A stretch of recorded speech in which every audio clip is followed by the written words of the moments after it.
कर्पूरगौरं करुणावतारं संसारसारं भुजगेन्द्रहारं सदा वसन्तं हृदयारविन्दै भवं भवानी सहितं नमामि।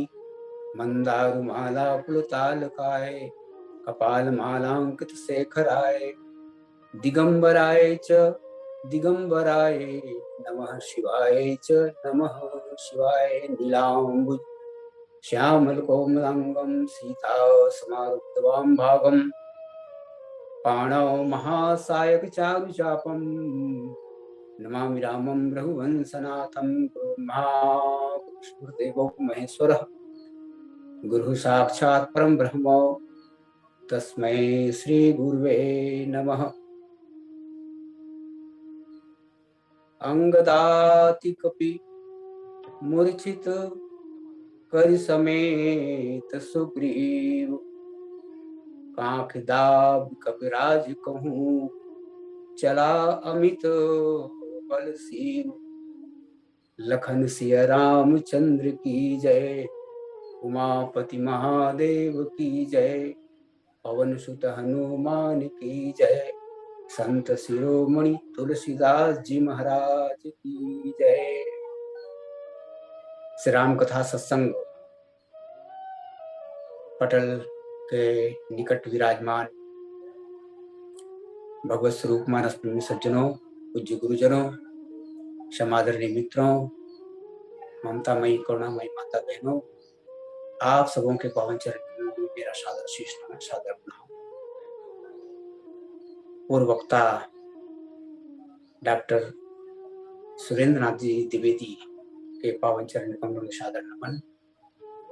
दिव्य कथा अमृत गुरु भक्ति गुरु महिमा का पावन सा कथा प्रसाद उनके द्वारा प्राप्त हुआ, उनके प्रति साधुवाद। और इस पटल के आदरणीय संचालक श्री JS पटेल सर जी के प्रति मंगल कामना। उनके सौजन्य से राम कथा संपादन का यह स्वर्णिम अवसर प्राप्त हो रहा है। उनकी प्रीति, उनकी भक्ति भगवान के चरणों में ऐसे ही बनी रहे, ऐसी मंगल कामना मैं ईश्वर से करता हूँ। आइए कुंभकर्ण जी के जीवन चरित्र से संदर्भित एक दोहा मैं आपके समक्ष पढ़ने जा रहा हूँ।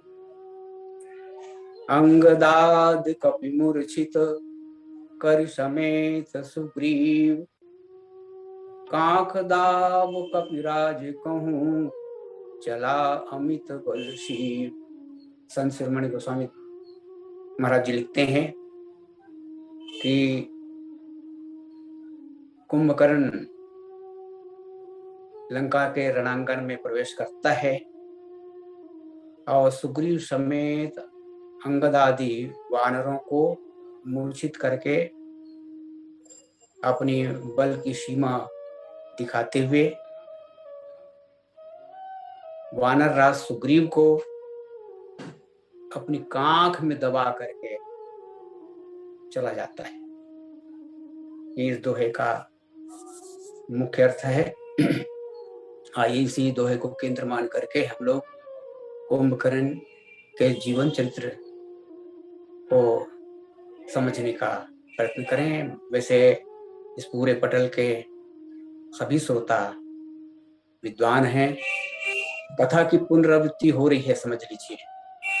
हमारे विद्वान मित्रों ने कुंभकर्ण के जीवन चरित्र को बहुत ही सुंदर ढंग से और बड़ी कुशलता के साथ, सफलता के साथ उन्होंने प्रस्तुत किया है। और उन्हीं विचारों में से कुछ विचार आपके समक्ष इस दोहे को केंद्र मान करके मैं आपके समक्ष निवेदन करने का प्रयास करूंगा। कुंभकर्ण, जैसा कि उसका नाम से ही पता चलता है, जिसका जीवन घड़े की तरह हो। घड़े में हम कुछ भी भर दें, अच्छी वस्तु भी भर सकते हैं, वो घड़ा मना नहीं करेगा। बुरी वस्तु भी डाल दें तो भी वो मना नहीं करेगा। माने अच्छे बुरे का समागम हम कुंभकर्ण के जीवन में देखते हैं। और वैसे भी क्या है, ये जो प्रकृति है भगवान ने जो बनाई है, विधि प्रपंच गुण अवगुण शाना। भगवान ने ये जो प्रकृति बनाई है उसमें गुण और अवगुण, गुण और दोष दोनों सने हुए हैं। जड़ चेतन गुण दोष में विश्व के करतार, पर संत हंस गुण गहि परिहरि बार विकार। संत लोग हंस की तरह होते हैं और संग्रह त्याग न बिन पहचाने। गोस्वामी से पूछा गया कि महाराज आप फिर जब ऐसा कहते हैं कि ये प्रकृति दोष गुणों से मिश्रित है, तो फिर इनका वर्णन करने की आवश्यकता ही क्या है?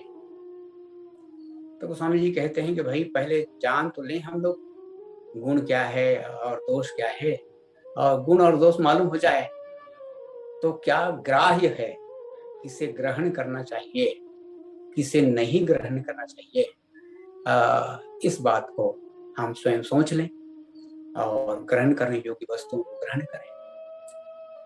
तो कुंभकर्ण का जो जीवन है बिल्कुल ऐसे ही है, दोष गुणों से मिश्रित जीवन है। तपस्या करते हैं तीनों भाई, रावण, कुंभकर्ण और विभीषण। भगवान ब्रह्मा और भगवान शंकर उनके सामने वरदान देने के लिए उपस्थित हुए और उन्होंने अलग अलग वरदान मांगी। रावण ने तो मृत्यु ही मांग लिया, हम काहू के मर ही न मारे, मां बानर मनुज जात दुई पारे। कुंभकर्ण की बारी आई तो उधर देखा गया कि ये तो अतिकाय है, जो यही खल नित करई आहारा। तो ये तो खूब खाने वाला व्यक्ति है, विशाल काय है, ये जब वो अधिक भोजन करेगा, सर्वाधिक भोजन करेगा, तब क्या होगा? कोई सब उजाड़ी संसार तो फिर उजड़ जाएगा। तब क्या? उन्होंने भगवती शारदा को प्रेरित किया। भगवान ब्रह्मा ने शारदा जी को बुलाया कि शारदा जी, अब आपकी भूमिका यहाँ पर थोड़ी सी दिखाई दे रही है। और शारदा जी आती हैं और शारद प्रेरी तासुमति फेरी और मांगे से नींद मास सटकेरी। शारदा जी उसकी बुद्धि को प्रेरित कर देती हैं और वो 6 महीने का नींद मांग लेता है। और सिर्फ विभीषण जी मांगते हैं, क्योंकि संत हैं इसलिए वे भगवान के चरण कमलों में अनुराग मांग लेते हैं। इस तरह उनकी तपस्या पूरी होती है और ब्रह्मा और भगवान शिव उन्हें वरदान देते हैं। अब हम लोग ये देखेंगे कि कुंभकर्ण को आध्यात्मिक दृष्टि से विद्वानों ने किस रूप में देखा है। तो वो विनय पत्रिका की वो पंक्ति इस कथा भाग का सूत्र है, मोह दस मौलि तत्भात अहंकार पाकार जीत काम विश्राम है। इस पंक्ति के अनुसार रावण मोह है, कुंभकर्ण अहंकार है और मेघनाद काम है। अब इनकी अलग अलग भूमिका है और ये सबके सब दोस्त तो हैं ही, दुर्गुण तो हैं ही, ये हमारे जीवन के विकार तो हैं ही और साथ ही साथ ये प्रत्यक्ष रूप में राक्षस भी है। हम लोग बुराइयों को राक्षस के रूप में भी देखते हैं और दोष या विकार के रूप में भी देखते हैं। तो ये जो कुंभकर्ण है वो अहंकार है। रामचरितमानस में अहंकार को भी दो भागों में बांटा गया है। एक तो समष्टि अहंकार, अहंकार शिव बुद्धि, भगवान शिव जो है समष्टि अहंकार, और एक है व्यष्टि अहंकार। व्यष्टि अहंकार के तीन पात्र रामचरितमानस में विशेष दिखाई देते हैं। एक तो भगवान परशुराम जी हैं, दूसरे बाली और तीसरे हैं ये कुंभकर्ण जी। भगवान परशुराम जी शतोगुणी अहंकार है, बाली रजोगुणी अहंकार है और कुंभकर्ण तमोगुणी अहंकार। सतोगुणी अहंकार को भगवान सत्संग के माध्यम से अहंकार को मिटा सकना, समाप्त कर सकना, ये किसी भी साधक के बल की बात नहीं है। यही ऐसा अवगुण है, इसको केवल ईश्वर ही मिटा सकते हैं, केवल ईश्वर ही मिटा सकते हैं। जब मैं था तब हरि नहीं, जब या तो ईश्वर ही रहेंगे या अहंकार ही रहेगा हमारे जीवन में। जब मैं था तब हरि नहीं, अब हरि है मैं नाही, प्रेम गली अति सांकरी तामे दो न समाई। या तो अहंकार ही, अहंकार रहेगा या भगवान रहेंगे, राम रहेंगे या फिर अहंकार। तो भगवान ही अहंकार को समाप्त कर सकते हैं। हमारे जीवन में जो विकार हैं वो हमारे अंतःकरण में कहाँ रहते हैं, कौन सा विकार कौन सा अंतःकरण में रहता है। अहंकार अंतःकरण को हम लोग चार भागों में बांटते हैं, मन बुद्धि चित्त और अहंकार। मन में ये काम रहता है, इसलिए उसका एक नाम है मनोज, मनः धनज, मन में जन्म लेने वाला। हाँ, बुद्धि में लोभ रहता है और चित्त में मोह रहता है और हमारे अहम में ये अहंकार रहता है। अहंकार का अधिष्ठान जो है वो हमारा अहम ही है और फिर वही उसी अहम, ये जो अहम है आवश्यक भी हमारे आपकी सबकी जीवन, चाहे हम ज्ञान मार्ग हो, चाहे कर्म मार्ग हो, चाहे भक्ति मार्ग हो। जब तक हम मैं को स्वीकार नहीं करेंगे तब तक न तो भक्ति कर सकते, न ज्ञान मार्ग में जा सकते, न तो कर्म मार्ग में जा सकते। हाँ, एक मात्रा में, एक सीमित मात्रा में इसकी आवश्यकता भी हमारे जीवन में, पर ये कहीं अधिक हो जाए तब तो फिर ये हमारे लिए फिर घातक सिद्ध ही होता है। हमसे हमारा जीवन जो है अंधकार, अहंकार के कारण अंधकार में जाता है, जैसा कुंभकर्ण का जीवन हम देखते हैं। अच्छा, अब ये देखना है कि ये कुंभकर्ण जो 6 महीने सोता था वो जागा कब? किसी ने गोस्वामी जी से पूछा गया कि महाराज जागना अच्छा है कि सोना अच्छा है?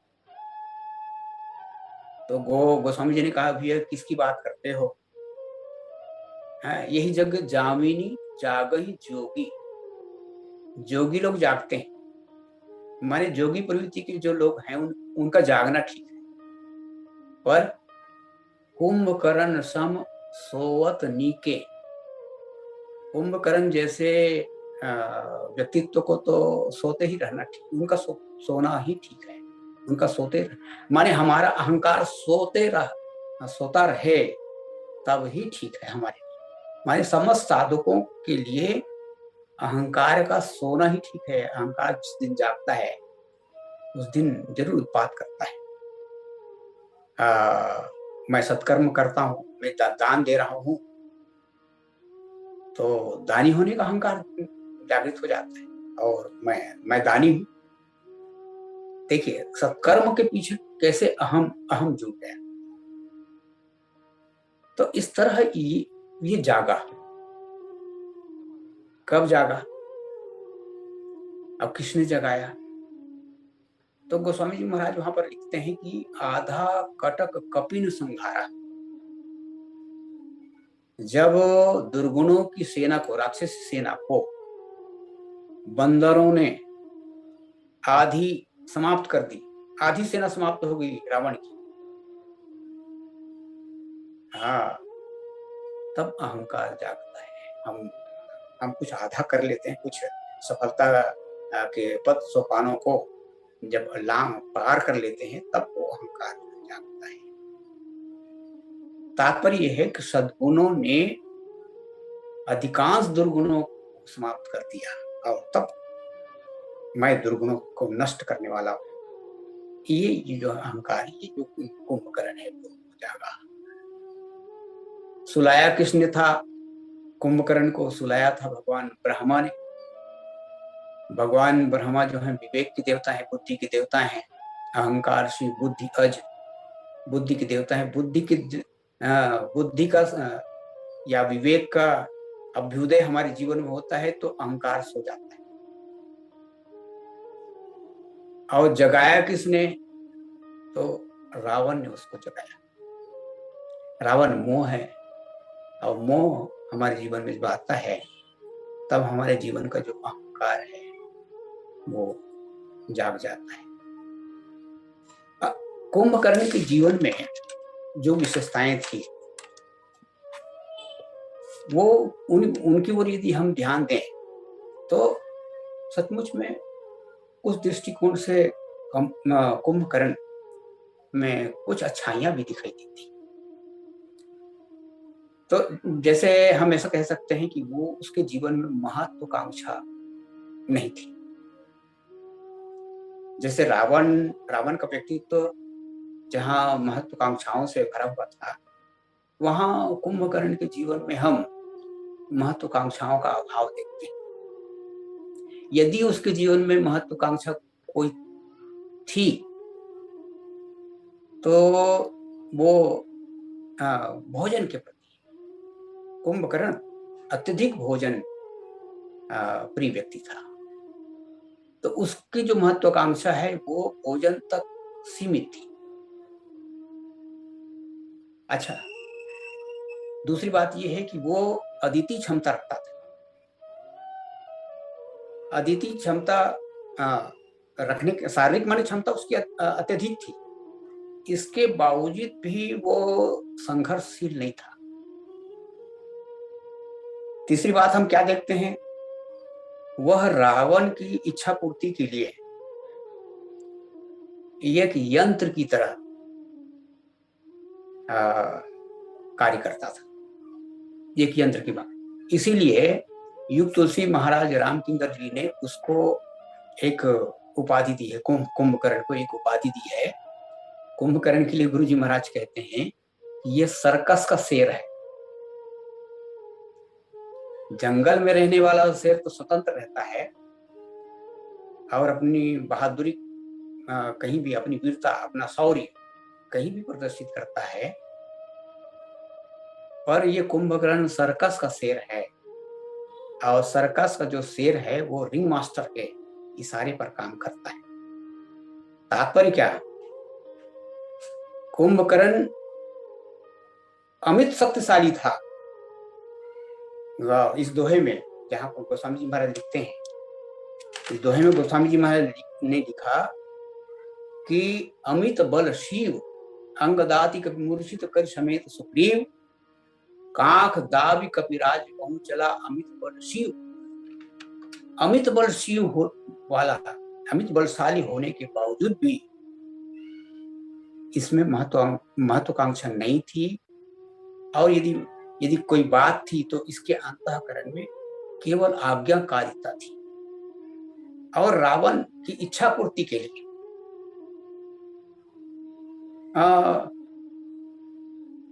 कुछ भी करने के लिए वो तैयार था।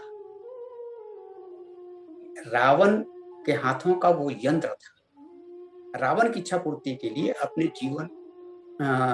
जीवन का लक्ष्य वो रावण की इच्छा पूर्ति को ही मान लिया था, ऐसा कहना चाहिए। और उसमें प्रगाढ़ भातृभक्ति थी। विभीषण की भातृभक्ति रावण के लिए और कुंभकर्ण की भातृभक्ति कोई से यदि हम तुलना करें तो विभीषण को तो लोग जनमानस में विभीषण जी भातृद्रोही देशद्रोही कहे जाते हैं। हालांकि वे भातृद्रोही और देशद्रोही नहीं है, फिर भी उनको कहा जाता है। परंतु कुंभकर्ण का जो स्नेह है वो रावण के प्रति अत्यधिक है, प्रगाढ़। ये स्नेह है, भातृभक्ति कुंभकर्ण के अंतःकरण में इसी जन्म का है ऐसा नहीं है, ये पूर्व जन्म का है। पूर्व जन्म में रावण जो है प्रतापवान था और ये जो कुंभकर्ण था वो अरिमर्दन के नाम से था। और अरिमर्दन ने कुछ किया हो इसका संकेत गोस्वामी जी महाराज रामचरितमानस में लिखे थे। और अरिमर्दन प्रतापवान का अनुयायी था। हेलो, बस इसी तरह। आवाज आ रही बेटा? हाँ जी, आवाज आ रही। इसी तरह विभीषण और कुंभकर्ण में हम यही अंतर देखते हैं। विभीषण तो कम से कम रावण की बातों की उपेक्षा करता हुआ दिखता है, विचारों का खंडन करते हुए दिखता है। पर ये कुंभकर्ण जो है केवल एक ही बार विरोध का स्वर मुखर करता है। इसके मुंह से एक बार ही विरोध का स्वर मुखरित हुआ। तो हम ये कह सकते हैं कि इसके अंतःकरण में अपने भ्राता के प्रति, रावण के प्रति प्रगाढ़ भातृभक्ति थी। अच्छा, वो रावण के प्रति कृतज्ञ भी था। इसलिए कृतज्ञ था क्योंकि ये लंका की कोई सेवा तो करता नहीं था, या रावण की सेवा तो ये करता नहीं था कभी। अरे भाई, 6-6 महीना सोने वाला क्या समाज सेवा करेगा, क्या राज्य की सेवा करेगा, राष्ट्र की सेवा करेगा या परिवार की सेवा करेगा। वो तो केवल भोजन भट्ट था। 6 महीने सोता था, एक दिन उठता था और उसकी भोजन व्यवस्था रावण किया करता था। इसलिए वो रावण का कृतज्ञ था। हाँ, रावण का कृतज्ञ था। और उसके मन में यदि उसके विचारों में कहीं भिन्नता आई तो उस समय आई जब उसको मालूम हुआ कि जगदम्बा का अपहरण किसने किया है। तो उसने खुले शब्दों में कहा, सुनिक दस्कंधर बचन तब कुंभकर्ण बिलखान जगदम्बा हरिआन सठ अब चाहत कल्याण। अभी तक ऐसे शब्द का उपयोग कुंभकर्ण ने किया हो, इसका उल्लेख गोस्वामी जी महाराज ने किया। परंतु रावण बड़ा मनोवैज्ञानिक था। कुंभकर्ण के अंतःकरण की बातों को अच्छी तरह जानता था। विभीषण और कुंभकर्ण में यही अंतर है। विभीषण खुले रूप में रावण की सभा में ये कहते हुए निकलता है कि राम सत्य संकल्प रखो सभा काल बस दूर, मैं रघुवीर शरण जाऊं देव जन। खुली घोषणा करके वहां से निकलता है भगवान के चरण शरण जाने की। और कुंभकर्ण के अंतःकरण में भी भक्ति का अंकुरण हुआ था। ये हम कह सकते हैं। कैसे कह सकते हैं कि वो स्वयं कहता है कि नारद मुनि मोहि ज्ञानी जो कहा, कहते हम तो ही समय निर्वाह। देखिए, उसके अंतःकरण में कहीं पर ज्ञान का कुछ अंश था, भक्ति का कोई न कोई अंश था, कुछ न कुछ अंश था। अब एक बात और विचारनी है यहाँ पर, जैसे वो अभी कुछ क्षण के लिए मग्न होता हुआ दिखता है, गोस्वामी जी महाराज लिखते हैं उसके लिए कि राम रूप गुण सुमिरत मगन भयो क्षण एक। ये क्षण एक जो है इस दोहे का प्राण है। एक क्षण के लिए वो भगवान के रूप माधुर्य में, भगवान के रूप और गुणों का स्मरण करते हुए वो मग्न हो जाता है। अब एक प्रश्न है कि अभी तक तो कुंभकर्ण ने भगवान राम का दर्शन किया नहीं है, तो राम का रूप कैसे वो देख लिया? राम रूप गुण सुमिरत, कैसे उसके स्मरण पटल में भगवान राम का रूप आया होगा? तो एक बात तो ये है कि नारद मुनि ज्ञान जो कहा, देवर्षि नारद, देखिए सब ही सुलभ, सत्संग की बड़ी महिमा गाई गई है रामचरितमानस में। सब ही सुलभ, सब दिन, सब देशा, और सेवत सादर समन कलेसा। सत्संग ये तो 6 महीने सोता था भाई, एक दिन जागता था, और एक दिन जागता था वो, तब तो वो भोज सामग्री उसके सामने होती थी और उसी में मग्न रहता था, खाने पीने में ही वो मगन रहा करता था। पर उसी दिन, जिस दिन वो जागा था, उसी दिन देवर्षि नारद का सत्संग उसको मिल गया। हाँ, देवर्षि नारद उनके गुरु महाराज हो गए। अभी हम लोग गुरु तत्व की विवेचना महाराज से द्विवेदी जी के द्वारा, डॉक्टर सुरेंद्र नाथ जी द्विवेदी के द्वारा सुन रहे थे। गुरु के रूप में देवर्षि नारद उपस्थित हुए और उन्होंने ज्ञान उसके अंतःकरण में बिठा दी। अब देखिए, ज्ञान दो प्रकार, अभी आदरणीय श्रद्धेय सुरेंद्र नाथ द्विवेदी बता रहे थे कि दो तरह के ज्ञान, एक प्रत्यक्ष ज्ञान और अप्रत्यक्ष ज्ञान। राम रूप का अभी तक राम जी के स्वरूप का दर्शन कुंभकर्ण ने नहीं किया था, पर जैसे देवर्षि नारद का सत्संग उनको प्राप्त हुआ, चाहे कह लें उसको प्रत्यक्ष ज्ञान भी हो गया होगा या अप्रत्यक्ष ज्ञान हुआ होगा, तो भगवान के स्वरूप का बोध हो गया होगा निश्चित रूप से। इसलिए राम रूप गुण सुमिरत मगन क्षण एक क्षण के लिए वो मगन हो जाता है। और फिर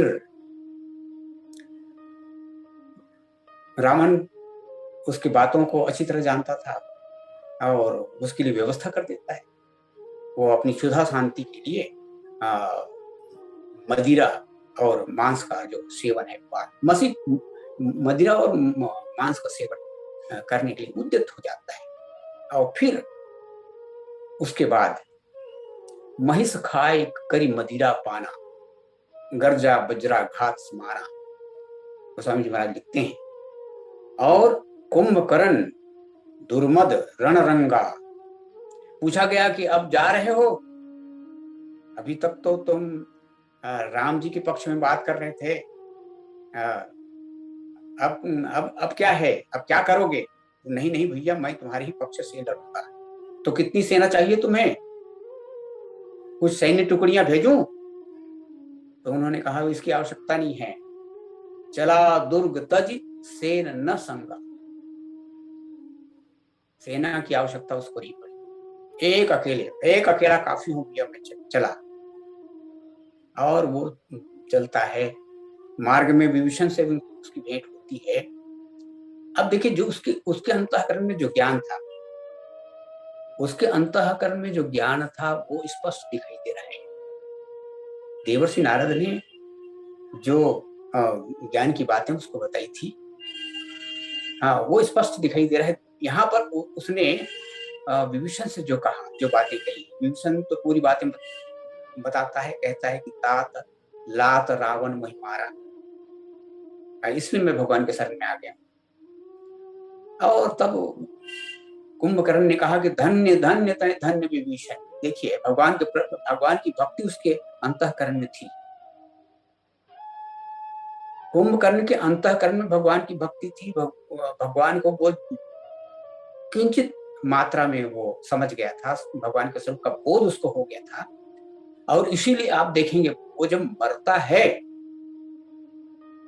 तो गोस्वामी जी वहां पर लिखते हैं, वो जब वो मरा, जब उसका देह शांत हुआ, तब उसके शरीर से तासु तेज प्रभु बदन समाना असुर तासु तेज प्रभु बदन समाना, भगवान के उसका तेज निकलता है और भगवान के मुख में समा जाता है। और जो लोग इस दृश्य को देखे, सुर नर मुनि सब अचंभव माना, उनको बड़ा आश्चर्य होता है, अरे ये तो नरकगामी था, इसको तो नरक मिलना था कर्म सिद्धांत के अनुसार, पर ये तो इसको तो मुक्ति मिल गई। तो ये कहां से? रीते ज्ञान न मुक्ति, ज्ञान के बिना मुक्ति तो मिलती नहीं है।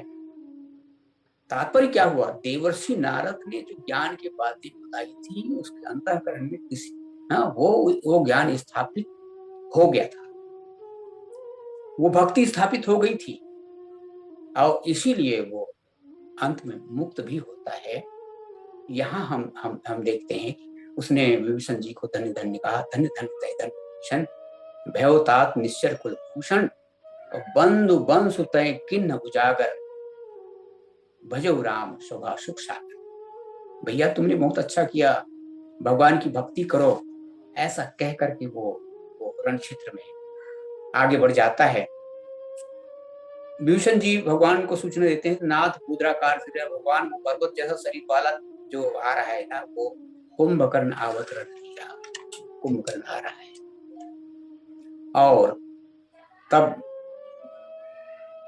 भगवान की जो सेना है, वानर दल जो है, टूट पड़ते हैं कुंभकर्ण पर हुआ क्या?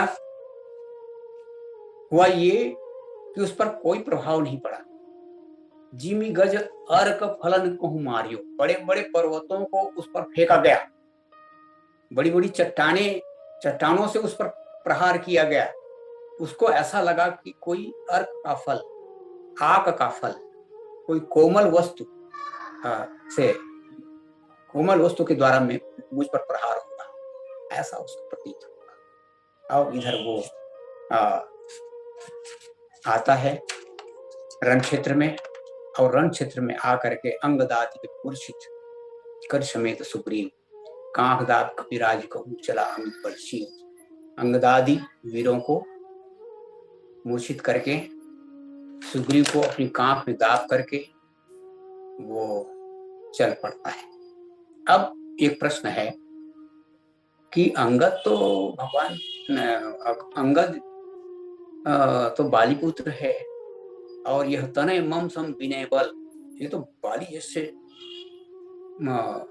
महावीर का ये पुत्र है, ये कैसे मूर्छित हो गया? तो वही बात गोस्वामी जी महाराज बताते हैं, ये रजोगुण का पुत्र है, और ये जो कुंभकर्ण है वो तमोगुणी अहंकार है। तो रजोगुण जो है तमोगुण के सामने निश्चित रूप से परास्त हो ही जाएगा। बस यही बात अंगद के साथ हुई। और कांख दाब कपिराज कहूं, यहाँ पर गोस्वामी जी महाराज लिखते हैं, कपिराज माने सुग्रीव को वो अपनी कांख में दबा करके चल पड़ता है। अब एक प्रश्न है कि वो कांख में क्यों दबाया होगा भाई सुग्रीव को? संभव तो ऐसा लगता है कि जिस तरह रावण ने अपनी कहानी, अपना संस्मरण संभवतः इसको बताया रहा होगा कुंभकर्ण को, या किसी माध्यम से कुंभकर्ण को ये मालूम हुआ होगा कि इसके बड़े भाई, सुग्रीव का बड़ा भाई बाली मेरे बड़े भैया को, रावण को अपनी कांख में 6 महीने दबाया हुआ था। वो बात इसको याद आ गई होगी, तब इसने सोचा चलो मैं अपने भाई का छोटा भाई हूँ, और ये बाली का छोटा भाई है, इसको मैं दबा लेता हूँ। अब कांख दाब सुग्रीव को, अपनी कांख में दबा करके सुग्रीव को चल पड़ता है। अब ये एक दूसरी बात ये है कि उसने सुग्रीव को ही क्यों अपनी कांख में दबाया, या सुग्रीव को ही लेके क्यों चला। तो संतों ने भावना की कि ये सुग्रीव जो है बंदरों का राजा है। राजा को यदि बंदी बना लिया जाए तो एक तरह से वो पराजय का लक्षण है। उत्साह, सेना जो है उत्साहहीन हो जाती है। राजा यदि बंदी बना लिया तो हो सकता है वो सेना के लोगों को, बानरों को निरुत्साहित करने की कि सुग्रीव को अपनी कांख में दबा कर चलाओ। पर एक बड़ी बात होगी, अहंकार हमारे जीवन में आए तो हमें क्या करना चाहिए। यदि अहंकार हमारे जीवन में आए तो हमें क्या करना चाहिए, ये सुग्रीव जी के कार्य पद्धति से हमको ये बात जो है सूत्र रूप में प्राप्त होता है। सुग्रीव तो मूर्छित हो गया, पर उसने एक बड़ा अच्छा काम किया। उसने मृतक के समान अपना शरीर बना लिया। सुग्रीव के मूर्छा बीती, निबुक गयौ तेहि मृत प्रतीति। उसने अपने आप को सौतुल्य बना लिया। इसका तात्पर्य क्या है? इसका तात्पर्य यह है, यदि अहंकार से बचना है तो हमको अहम शून्य हो जाना चाहिए। अहंकार से यदि बचना है तो अहम शून्य हो जाना चाहिए। ये संकेत इस तथ्य से, गोस्वामी जी की इस कथ्य से या सुग्रीव जी की इस कार्य से हमको पता चलता है। फिर सुग्रीव की चेतना जागती है, वो अपने आप को छोटा कर लेता है और नीचे गिर जाता है। फिर उसके बाद उठता है। उठने के बाद काटे सी दसन नासी का काटा, अपने दांतों से उसके कान और उसका नाक वो दोनों काट लेता है। वो जा रहा था लंका की ओर, सुग्रीव को लेकर लंका की ओर जा रहा था, अपने भाई को भेंट देने के लिए। भैया देखो, मैं तुम्हारे शत्रु बाली के उसके भाई को कांख में दबा के ले आया। प्रशंसा पाने के लिए वो ये कार्य करने जा रहा था, पर जैसे ही नाक और कान उसके कटे, वो फिर से युद्ध क्षेत्र की ओर मुड़ जाता है और फिर भगवान के हाथों वो मारा जाता है। पहले तो उसके हाथ कटते हैं, फिर उसके बाद उसके मुंह में भगवान से राम बहुत से बाणों को भर देते हैं ताकि वो मरते मरते रावण की जयकारा मत करे। और फिर उसके बाद उसके शरीर के दो दो खंड हो जाते हैं और फिर भगवान उसको मुक्ति भी प्रदान करते हैं। और गोस्वामी जी महाराज लिखते हैं कि निश्चर अधम मलाकर ताहि दिन निर्धाम गिर जाते नरमंदमती जे न भजे श्री राम। ऐसे कृपालु हैं भगवान, जो अधम मलाकर निश्चर को भी सुंदर गति देते हैं, मुक्ति देते हैं। यहीं पर वाणी को विराम देता हूँ। बोलिए श्यावर रामचंद्र की जय।